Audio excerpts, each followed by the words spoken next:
O sea, que decir, si el textil vale, yo lo estoy haciendo ahora con lino. Si tiene lino que le sobra, yo podría utilizarlo.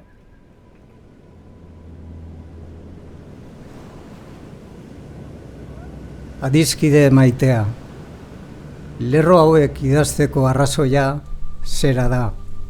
Bere arima galtzen ari dela dirudien mundu batean, etenaldi bat egitea eta benetan garrantzia duena esatea, erresistentzia ekintza bat dela.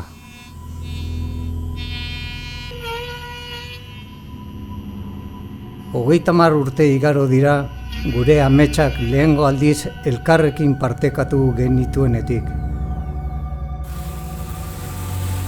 Eta hemen jarraitzen duzu, betiko kemenarekin, erraldoien aurka borrokan, zure eskuez etorkizun hobea zizelkatzen.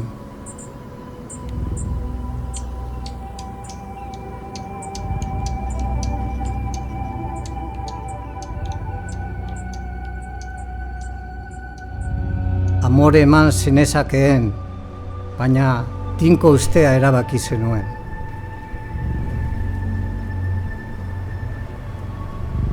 Plastikozko mundu batean, egur noblearen alde egin zenuen. Bide zaila aukeratu zenuen, baina baita zuzena ere. Berarekin elikatu gara, eta aterpe eman digu, jatekoa, bizitza bera.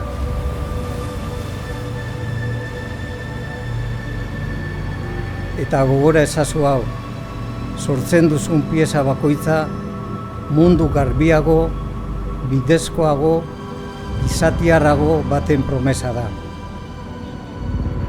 Beraz, jarrai ezazu aurrera bihotzeko laguna.